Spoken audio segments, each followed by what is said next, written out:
ہمیں روزہ اللہ کا حکم ملا ہے، فرض ملا ہے. جیسے اللہ بہت بڑا، اللہ کا حبیب اس کے بعد بہت بڑا، یہ دونوں مل کے کہہ رہے ہیں روزہ رکھو. اب چھوڑیں گے؟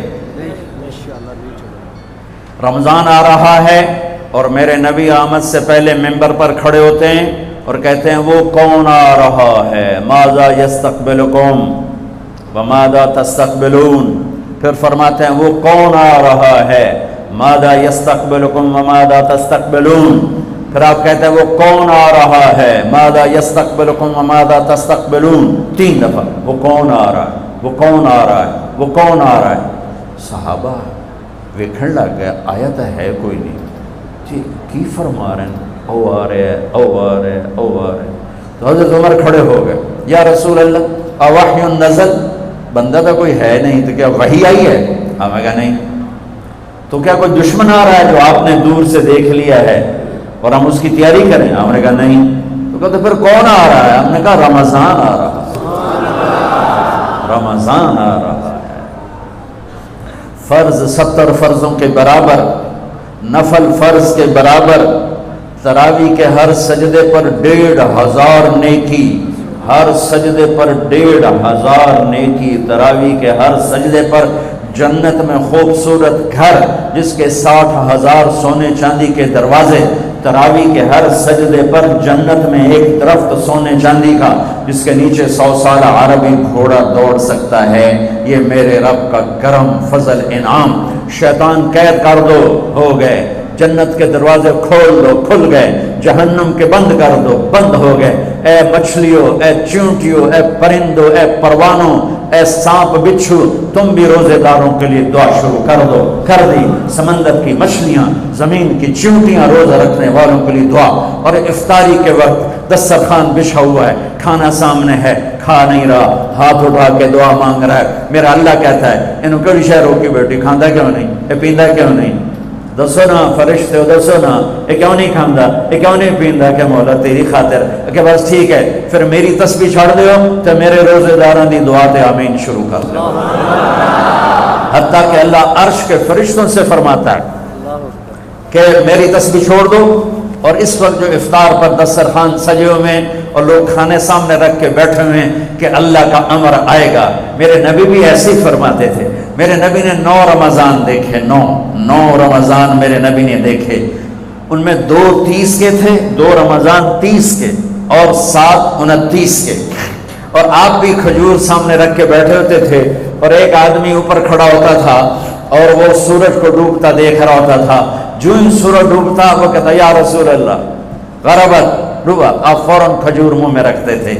آپ سحری بالکل آخر میں کرتے تھے اور افطاری فوراً کرتے تھے تاکہ امت پہ بھوک کا ٹائم تھوڑے سے تھوڑا ہو. یہ رحمت للعالمین ہے. آپ افطاری دیر سے، آخری لقمہ، آخری کھجور منہ میں یا آخری لقمہ، اور بلال اذان دیتے تھے اور ادھر یوں سورج چھپا اور ساتھ ہی لقمہ منہ، ساتھ ہی منہ میں. ہم 2-2.5 منٹ لیٹ کرتے ہیں کہ احتیاط احتیاط. چلو ٹھیک ہے، لیکن میں اپنے نبی کا بتا رہا ہوں کہ فوراً ڈوبتے ہی منہ میں کھجور یا پانی یا دودھ کی لسی، اس سے آپ افطار فرماتے تھے. اور ایک واقعہ ہوا، بادل تھے تو بادل میں اندازے سے افطار ہوتا ہے. سب نے افطار کر لیا، میرے نبی نے بھی افطار کر لیا. اور تھوڑی دیر بعد جب نماز پڑھنے کے لیے اٹھے تو بادل ہٹے تو سورج کھڑا ہوا تھا. تو وہ روزہ سب کا قضا ہوا. پھر رمضان کے بعد سارے مدینے نے، میرے محبوب نے بھی وہ روزہ دوبارہ قضا کیا. تو میرے بھائیوں، اس مہینے میں اللہ نے قرآن کو اتارا، اس میں لیلۃ القدر کو اتارا، اس میں اللہ تعالیٰ نے مسلمانوں کو پہلی دفعہ فتح عطا فرمائی. جنگ بدر کی فتح کا تحفہ رمضان میں، مکے کی فتح کا تحفہ رمضان میں. جس سے اللہ بہت بڑا اور اللہ کا حبیب بہت بڑا. پھر اللہ نے اپنے حبیب کو امت بھی اسی کے حساب سے دی. میں تھوڑا فرق بتاؤں موسیٰ علیہ السلام کی امت اور میرے نبی کی امت کی. موسیٰ علیہ السلام کی قوم آگے موسیٰ پیچھے ہارون، اور چلتے چلتے سمندر پہنچے. آگے آ گیا سمندر، پیچھے آ گیا فرعون. قال اصحاب موسیٰ، موسیٰ علیہ السلام کے ساتھی صحابہ اس میں طنز ہے کہ اتنی صحبت اٹھا کے بھی عقل نہ آئی. قال اصحاب موسیٰ، بنو اسرائیل نہیں کہا، اصحاب موسیٰ کہا، کہ ان کے لیے اس میں لان تان ہے کہ اتنی صحبت کے بعد بھی تمہارا ایمان یقین نہ بنا. کہنے لگے انا لمدرکون، موسیٰ تو نے ہمیں مروا دیا، پکڑوا دیا، اب آگے سمندر ہے، پیچھے فرعون ہے، ان کتنے جاویے. ان کو نہ موسیٰ علیہ السلام کا فکر ہوا اور نہ ہارون علیہ السلام، انہیں اپنی پڑ گئے.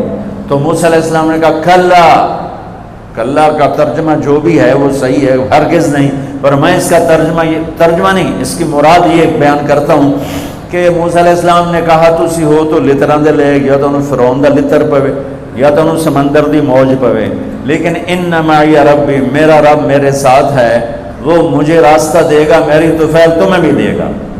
40 سال کی صحبت کے بعد اور اتنے بڑے بڑے معجزے دیکھنے کے بعد کہنے کہ تو نے مروا دیا. یہ تصویر ہے موسیٰ علیہ السلام کی قوم کی. اب میں تصویر پیش کرتا ہوں اپنے نبی کی امت کی. 27 صفر کی رات ہے، جمعہ کی رات ہے، آج ہجرت کی پہلی رات ہے. میرے نبی اور صدیق دونوں ہجرت کے لیے نکل رہے ہیں. میرے نبی پنجوں کے بل چل رہے ہیں تاکہ پاؤں کا نشان کھوجی پہچان نہ لے. ابو بکر کبھی آپ کے آگے چلتے ہیں، کبھی پیچھے چلتے ہیں. موسیٰ علیہ السلام کی قوم نے کہا تو نے مروا دیا، اب کیا کریں. ابو بکر کبھی آگے کبھی پیچھے، کبھی آگے کبھی پیچھے، اور 3 میل کا فاصلہ ہے. آپ نے کہا ابو بکر کیا کرتے ہو، کبھی آگے کبھی پیچھے، کبھی میرے آگے ہو جاتے ہو، کبھی میرے پیچھے ہو جاتے ہو. کہ یا رسول اللہ اخاف الرصد فامشی امامک اخاف الطلب فامشی خلفک. یا رسول اللہ، واہ واہ واہ واہ، جب مجھے یہ خیال آتا ہے کہ آگے کوئی دشمن چھپا ہوا حملہ نہ کر دے تو میں آگے ہو جاتا ہوں کہ میرے اوپر وار پڑے، آپ پہ نہ پڑے. اور جب مجھے خیال آتا ہے پیچھے سے کوئی حملہ نہ کر دے تو پھر میں پیچھے ہو جاتا ہوں کہ میرے اوپر وار پڑے، آپ پہ نہ پڑے. انا لمدرکون. اور یہ صدیق کا عمل مقابلہ کر کے دیکھو. پھر جب غار ثور پہ چڑھنے کا وقت آیا تو آپ کے 4 میل چلنے سے پنجے سارے زخمی ہو گئے، آپ نہیں اوپر چڑھ سکے. ابو بکر نے آپ کو کمر پہ بٹھایا اور پورا پہاڑ اوپر لے کر گیا، پورا پہاڑ. غار کے دروازے پر جا کر آپ کو باہر کھڑا کر دیا. رسول اندر نہیں آئیں گے. آپ اندر گئے، اندھیرا تھا، ٹٹول کے سارے غار کے سوراخ پتھروں سے بند کیے، سوراخ باقی رہ گئے. پگڑی اتاری اور پھاڑ کے سوراخ بند کیے. پھر سوراخ باقی رہ گئے تو کرتا اتارا اور پھاڑ کے سوراخ بند کیے. سارے سوراخ بند کر کے ایک باقی تھا جس میں سانپ تھا، اس پہ اپنی ایڑی ڈال دی. یہ جو سانپ ڈس رہا تھا، اس میں علماء نے ایک بات عجب فرمائی ہے کہ وہ اپنے سانپ ہونے کی فطرت سے نہیں ڈس رہا تھا، وہ احتجاج کر رہا تھا ایڑی ہٹا، میں بھی دربار نبوت کا دیدار کرنا چاہتا ہوں. وہ سانپ اس لیے زور لگا رہا تھا کہ مجھے بھی تو دیکھنے دے صدیق، تو ہمیشہ دیکھتا، آج مجھے دیکھنے، آج میرے بھاگ جاگ اٹھے. یہ علماء نے یہ بات لکھی، میں اپنی طرف سے نہیں کہہ رہا ہوں. جب سارے سوراخ بند اور سام والے سوراخ پہ ایڑی، یا رسول اللہ آئیے. آپ اندر آ گئے. اندھیرا گھپ ہے، کچھ پتہ نہیں چلا. تھوڑی سی جب روشنی ہوئی صبح کی تو میرے نبی نے دیکھا صدیق کا نہ پگڑی اور نہ کرتا. تو آپ نے فرمایا ابو بکر اچھا بھلا تو تھا، وہ کرتا کہاں گیا، تیری پگڑی کہاں گئی؟ تو انہیں دکھایا یا رسول اللہ یہ آپ سوراخ دیکھ رہے ہیں، مجھے ڈر لگا کوئی ان میں کوئی چیز ایسی تکلیف دینا ہو، تو میں نے کرتا پگڑی پھاڑ کے یہ سارے سوراخ بند کیے. تو میرے نبی چھلک پڑے، ایک دم روئے اور ہاتھ اٹھے، اللہ میں ابو بکر سے راضی ہوں، تو بھی اس سے راضی ہو جا، اور یا اللہ اسے جنت میں میرا ساتھی بنا دے. اسی وقت جبریل اترے، یا رسول اللہ ابشر، یا رسول اللہ خوشخبری ہو، اللہ آپ کے ابو بکر سے راضی ہو گئے اور جنت میں آپ کا ساتھی بنا دیا. اللہ نے امت دی. وہ امت کہہ رہی ہے تو نے مروا دیا، اب ہمیں بتا تو ڈوب یا بچا، ہمیں بتا ہم کیا کریں. اور یہ امت کہہ رہی ہے آگے سے وار ہو تو میں برداشت کروں، پیچھے سے وار ہو تو میں برداشت کروں. بنو اسرائیل نے سمندر کو پھٹتے دیکھا، اور 4 قدم چلے ہیں تو مروا علی قوم یعقفون اصنام لہم، کیا دیکھا کہ کچھ لوگ بتوں کی پوجا کر رہے ہیں، بتوں کی پوجا کر رہے ہیں۔ تو 40 سال کی صحبت اور فرعون کا ڈوبنا، سمندر کا پھٹنا دیکھنے کے بعد کہنے کہ موسیٰ اجعل لنا الہا کما لہم آلہہ، موسیٰ ہمیں بھی ایک خدا ایسا لے کے دو جیسے ان کا پتھر کا خدا کا پھٹے منہ توڑا، اور تم اتنے معجزے دیکھ کر بھی تم پتھر کے بت مانگتے ہو، انکم قوم تجہلون۔ یہ بنی اسرائیل کی مثال قرآن دے رہا ہے۔ میں اپنے نبی کی امت بتاتا ہوں، 2 نبی ہیں، ایک آگے ایک بھی، موسیٰ آگے ہارون پیچھے۔ اب مثال دے رہا ہوں کہ 2 نبیوں کی صحبت میں، اور تھوڑی سی قوم ہے، تھوڑی سی قوم ہے، 6 لاکھ مبالغے کا عدد ہے، تھوڑے تھے، 6 لاکھ نہیں تھے، کم تھے، اور وہ اتنی لمبی صحبت کے بعد کہہ رہے ہیں ایک پتھر کا خدا لے کر دو۔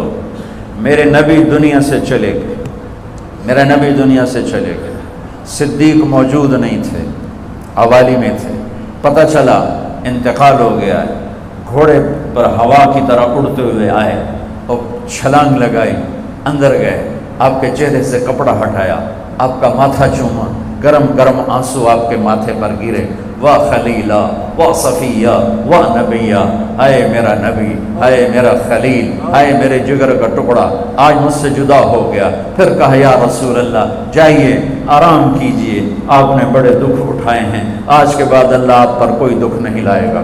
اس کے بعد آپ مسجد میں آئے، مسجد بھری ہوئی تھی، نبی دنیا سے جا چکے ہیں، وہاں دونوں نبی موجود ہیں، کہہ رہے ہیں پتھر کا بت لے کے دو، یہاں نبی جا چکے ہیں، عمر تلوار نکال کے کھڑے ہیں، جو کہے گا فوت ہو گئے میں قتل کر دوں گا، وہ فوت نہیں ہوئے، وہ اللہ کے پاس گئے ہیں، جیسے موسیٰ گئے تھے اللہ کے پاس اور واپس آئے تھے، میرے نبی بھی واپس آئیں گے، ساری دنیا کے باطل سے مقابلہ کریں گے، لہٰذا کوئی نہ کہے فوت ہو گئے۔ ابوبکر منبر پر آئے، کھڑے ہوئے، کہا عمر بیٹھ جا، تو عمر کہتے ہیں نہیں بیٹھتا، وہ تو پورے ہوش میں نہیں تھے، نہیں بیٹھتا، تو وہ خاموش ہو گئے اور منبر پر آئے، اور سنو صدیق کا خطبہ، یا ایھا الناس من کان یعبد محمدا فإن محمدا قد مات ومن کان یعبد اللہ فإن اللہ حی لا یموت۔ اللہ اکبر۔ لوگوں جو محمد کی پوجا کرتے تھے تو ان کا خدا مر گیا، جو محمد کی پوجا کرتے تھے تو آج اللہ نے ان کو موت دے دی۔ ومن کان یعبد اللہ، اور جو اللہ کی پوجا کرتے تھے ان کا اللہ زندہ ہے، موت سے پاک۔